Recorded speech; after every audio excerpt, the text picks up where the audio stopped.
পশ্চিম মেদিনীপুরের কেশপুর থেকে কোচবিহারের সিতাই একই দিনে নিজেদের এলাকায় বিক্ষোভের মুখে পড়লেন ঋতব্রত তৃণমূলের 2 বিধায়ক ও এক এনসিপিআই সাংসদ। প্রবল বিক্ষোভ, স্লোগান, এলাকায় তীব্র উত্তেজনা।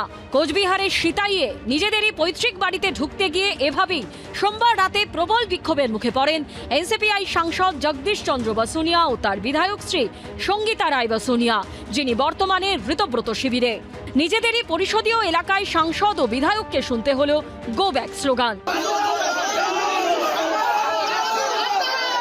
বাড়িতে ঢোকার কয়েক ঘন্টার মধ্যে এলাকা ছাড়তে হলো তাদের।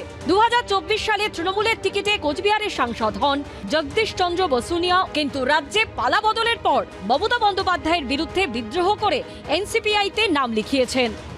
আমরা সবাই এনডিএ পরিবারের এক একজন সদস্য এবং এনডিএ যাতে আগামী দিনে গোটা ভারতবর্ষ, বিশেষ করে পূর্ব ভারত, এই জায়গাগুলো এখনো আন্ডার ডেভেলপমেন্ট আছে, সেই জায়গাগুলোকে যাতে আরও তাড়াতাড়ি ডেভেলপমেন্টের আওতায় নিয়ে আসা যায়, সেই জন্য সবাই মিলে ঐক্যবদ্ধ হয়ে লড়াইটা করতে হবে। সবকিছু কাজকর্ম একসঙ্গে করতে হবে। এদিকে 26শে নির্বাচনে তৃণমূলের টিকিটে জিতে সিতাইয়ের বিধায়ক হন তার স্ত্রী সঙ্গীতা রায় বসুনিয়া, কিন্তু কয়েকদিনের মধ্যেই ঋতব্রত তৃণমূল শিবিরে যোগ দেন। 4 তারিখ ভোটের ফলাফল ঘোষণার পর থেকেই কোচবিহারের সিতাইয়ের এই বাড়িতে জগদীশ বসুনিয়া কিংবা তার স্ত্রী কেউই আসেননি। আর সোমবার রাত 11টা অন্ধকারে পুলিশের নিরাপত্তা নিয়ে নিজের এলাকায় সিতাইয়ে পৈতৃক বাড়িতে আসেন দুজনে। বসুনিয়া দম্পতিকে পাড়ায় ঢুকতে দেখেই ক্ষোভে ফেটে পড়ে স্থানীয় বাসিন্দারা। তাদের সঙ্গে বিজেপি কর্মীদের একাংশ ছিলেন বলে অভিযোগ।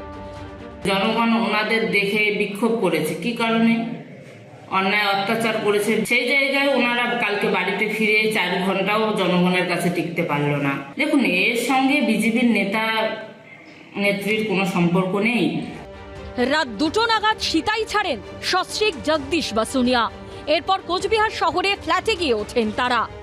সর্বভারতীয় তৃণমূল কংগ্রেসের প্রার্থী হিসেবে জিতেছেন মমতা বন্দ্যোপাধ্যায়ের প্রতীকে মমতা বন্দ্যোপাধ্যায়ের ছবি ব্যবহার করে মমতা বন্দ্যোপাধ্যায়ের প্রতিনিধি হিসেবে বিজেপি বিরোধী ভোট পেয়ে জিতেছেন এবং তারপরে বিশ্বাসঘাতকতা করছেন, গদ্দারি করছেন।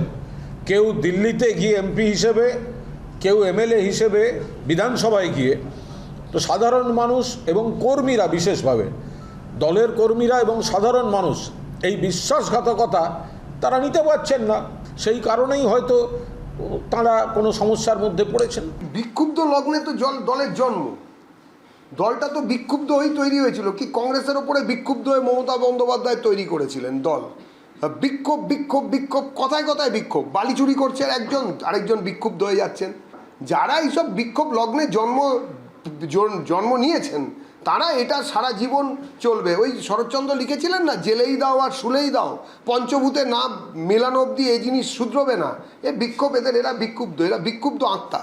এই আত্মার প্রশমন কি এখন হবে? এরমভাবে হবে না। এনসিপিআই সাংসদ জগদীশ চন্দ্র বসুনিয়াকে একাধিকবার ফোন করা হলেও তিনি ফোন ধরেননি। শুভেন্দু ভট্টাচার্য, আশাবুল হোসেন ও দীপক ঘোষের রিপোর্ট, এবিপি আনন্দ। এবিপি আনন্দ, এগিয়ে থাকে, এগিয়ে রাখে।